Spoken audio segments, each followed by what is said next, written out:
ایسا لگ رہا تھا کہ جیسے وہ سخت اذیت میں ہو۔ کالی چرن کا چہرہ غصے سے سرخ ہو گیا۔ اس نے رگھوناتھ کی طرف کچھ پڑھ کر پھونکا۔ اس نے تڑپنا بند کر دیا اور اٹھ کر کھڑا ہو گیا۔ مہاشے، تم نے کالی چرن کو للکارا ہے، اب اس کا انجام بھی دیکھ لو گے۔ وہ غصے سے کھولتے ہوئے بولا اور اس کے ہونٹ ہلنے لگے۔ میں سمجھ گیا وہ کوئی منتر پڑھ رہا تھا۔ پھر اس نے انگلی سے میری سمت اشارہ کیا۔ درجنوں کی تعداد میں چھوٹے چھوٹے خونخوار اور ہیبت ناک جانور میری طرف لپکے، لیکن میں حصار میں محفوظ کھڑا تھا۔ وہ جانور جب بھی حصار کے قریب پہنچتے ان کے جسم میں آگ بھڑک اٹھتی۔ کچھ ہی دیر میں یہ کھیل ختم ہو گیا۔ اس کے لاتعداد جانور مجھے کوئی بھی نقصان پہنچانے میں ناکام رہے۔ اسی لمحے میرے عقب میں ایک لرزہ خیز چیخ سنائی دی۔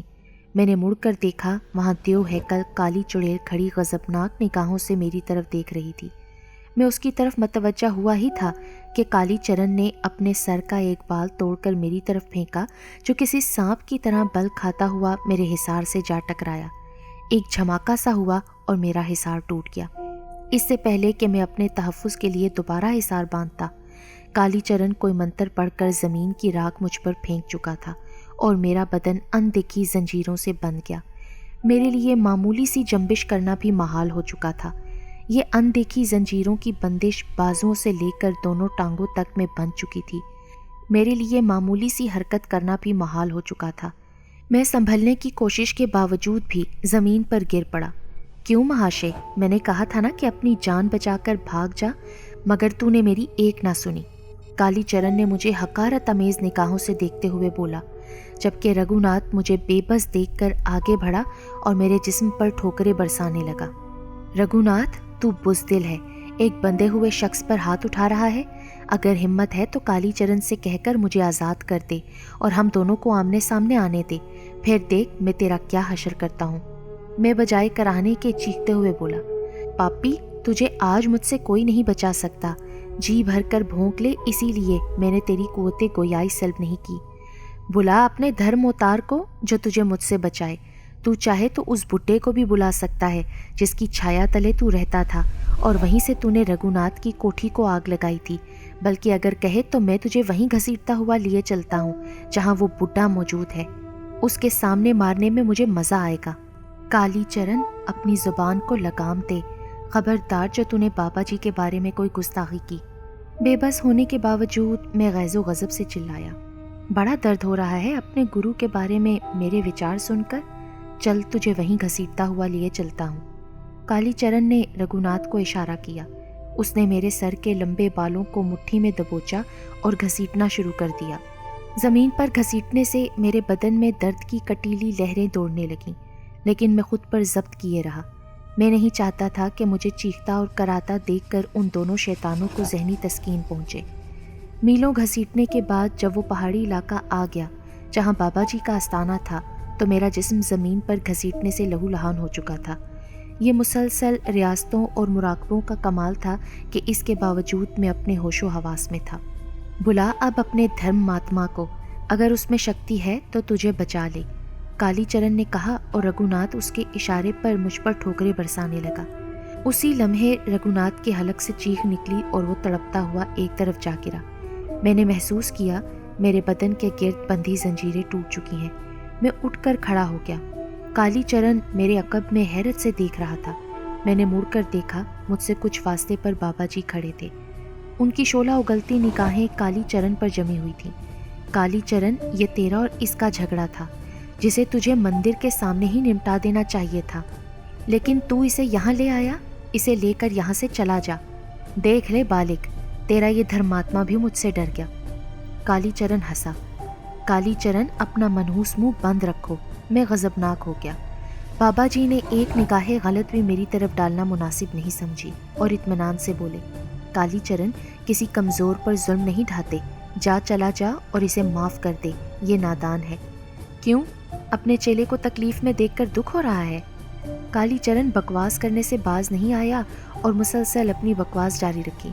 آج تو بھی اپنی طاقت آزما لے تاکہ تیرا یہ چیلا اپنی گرو کی شکتی دیکھ لے۔ وہ استہزائی انداز میں بولا اور تڑپتے ہوئے رگھوناتھ کی طرف انگلی سے اشارہ کیا۔ وہ اپنی جگہ سے اٹھ کر کھڑا ہو گیا۔ اسی وقت ایک خوبصورت نسوانی آواز گونجی، کالی چرن، تجھے اپنی شکتی پر بہت گھمنڈ ہے نا؟ پہلے تو ایک عورت سے ٹکرا کر دیکھ لے، پھر بابا جی سے مقابلے کا سوچنا۔ میں نے، کالی چرن اور رگھوناتھ نے آواز کی سمت دیکھا۔ وہاں ایک نقاب پوش لڑکی کھڑی تھی۔ مجھے نہ جانے کیوں اس کی آواز جانی پہچانی لگ رہی تھی۔ کالی چرن نے غضبناک ہو کر دونوں ہاتھ اس لڑکی کی طرف جھٹکے جن سے آگ کے شعلے نکلے۔ وہ کسی بگولے کی طرح اس نقاب پوش لڑکی کی طرف بڑھے۔ لڑکی نے دائیں ہاتھ کی ہتھیلی سامنے کی، بگولے غائب ہو گئے۔ کالی چرن نے کئی موذی جانور اس لڑکی کی طرف بھیجے، لیکن اس لڑکی کی انگلی کی معمولی سی جنبش سے وہ جھلس کر ڈھیر ہو گئی۔ میں نے ان دونوں کو دستوں پہ کار دیکھ کر موقع سے فائدہ اٹھایا اور دوڑ کر چھلانگ لگا کر رگھوناتھ کے سینے پر ایک لات ماری۔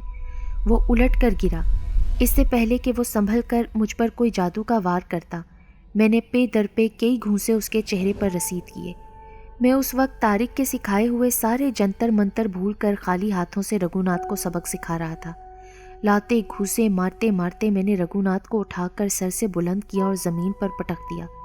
وہ تکلیف کی شدت سے کربناک انداز میں چیخا۔ اسی وقت ایک خوفناک چیخ بلند ہوئی۔ میں نے چیخ کی سمت دیکھا۔ کالی چڑیل کچھ فاصلے پر کھڑی غضبناک نگاہوں سے میری جانب دیکھ رہی تھی۔ اس سے پہلے کہ کالی چڑیل اپنے آقا کو بچانے کے لیے کوئی قدم اٹھاتی، بابا جی نے اللہ اکبر کا نعرہ بلند کیا اور شہادت کی انگلی سے کالی چڑیل کی طرف اشارہ کیا تو اس کے جسم میں آگ لگ گئی۔ فضا کالی چڑیل کی خوفناک چیخوں سے گونج اٹھی۔ کالی چرن اور نقاب پوش لڑکی بھی اپنی لڑائی بھول کر اس خوفناک بلا کو دیکھ رہے تھے جو بابا جی کے غضب کا شکار ہو چکی تھی۔ آگ کالی چڑیل کے جسم کو اپنی لپیٹ میں لے چکی تھی۔ اس خوفناک آگ نے کالی چڑیل کے جسم کو راکھ میں بدل دیا، پھر یہ راکھ بھی تیز ہوا سے اڑ گئی۔ اسی وقت علاقہ نعرہ تکبیر کی آوازوں سے گونج اٹھا۔ سب نے آواز کی سمت دیکھا۔ وہاں درجنوں کی تعداد میں بابا کے محافظ جن کھڑے تھے۔ ان میں قاسم بھی تھا، اس کا باپ عبدالحفیظ بھی تھا۔ کالی چرن کی آنکھیں بھی حیرت سے پھیل گئیں۔ اس کشیدہ صورتحال میں ماحول پر سکوت سا چھا گیا۔ اس سکوت کو بابا جی کی آواز نے توڑا جو کہہ رہے تھے، گھبراؤ مت کالی چرن، ہم میں سے کوئی بھی تمہاری لڑائی کے بیچ نہیں آئے گا۔ یہ سنتے ہی کالی چرن کی آنکھیں چمکنے لگیں۔ وہ دوبارہ اس لڑکی کی طرف متوجہ ہو گیا۔ جب رگھوناتھ شدید زخمی پڑا اب تک کرا رہا تھا، میں نیچے پڑے کراتے ہوئے رگھوناتھ کے سینے پر چڑھ کر بیٹھ گیا اور اس پر گھونسوں کی بارش کر دی۔ رگھوناتھ جو پہلے ہی زخمی تھا، اس کی ناک اور منہ سے خون بہنے لگا اور اس پر جان کنی کی کیفیت طاری ہو گئی اور بدن جھٹکے لینے لگا۔ ادھر نقاب پوش لڑکی اور کالی چرن ایک دوسرے پر چڑھ چڑھ کر حملے کر رہے تھے۔ یہ دو ماورائی قوتوں کی لڑائی تھی جو اس وقت زوروں پر تھی۔ وہ دونوں ہی ایک سے بڑھ کر ایک تھے۔ جن اور انسان دونوں ہی یہ ہولناک لڑائی دیکھنے میں محو تھے۔ ایک موقع پر کالی چرن نے فلک شگاف نعرہ بلند کیا اور کسی مداری کی طرح اچھلتے ہوئے فضا میں عجیب و غریب اشارے کرتے ہوئے اپنا دایاں پیر زمین پر مارا تو زمین کانپنے لگی۔ ایسا لگ رہا تھا کہ زلزلہ آ چکا ہو۔ طوفانی قسم کی تیز ہوائیں شروع ہو چکی تھیں۔ زمین اس قدر خوفناک طریقے سے ہلی کہ میں زمین پر گر پڑا۔ اس طوفان میں صرف وہ پراسرار لڑکی، بابا جی اور کالی چرن اپنے قدموں پر کھڑے تھے۔ اس زلزلے اور خوفناک طوفان نے جنوں تک کو ہلا کر رکھ دیا تھا۔ رفتہ رفتہ یہ ہوائیں بڑھتی جا رہی تھیں۔ پھر ان طوفانی ہواؤں سے لڑکی کے چہرے کا نقاب ہٹ گیا اور میں اپنی جگہ سے جیسے اچھل کر کھڑا ہو گیا۔ وہ پراسرار لڑکی کوئی اور نہیں بلکہ مالنی تھی، وہی مالنی جو مجھے بھگوان داس کے استھان پر ملی تھی اور بھگوان داس نے اسے مجھے سونپ دیا تھا۔ وہ میری محبت، میرا خواب تھی، لیکن اس وقت کالی چرن جیسے خوفناک جادوگر سے برسرے پیکار تھی۔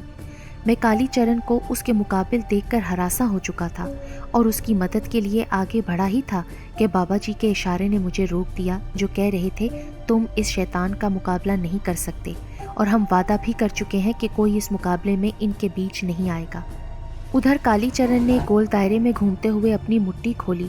درجنوں سوئیاں مالنی کے پاؤں کے تلووں میں پیوست ہو گئیں اور پاؤں لہو لہان ہو گئے، مگر مالنی کے چہرے پر تکلیف اور اذیت کا شائبہ تک نہیں تھا۔ اس نے اپنے دونوں پاؤں زور سے زمین پر مارے تو اس تکلیف سے نجات پا گئی۔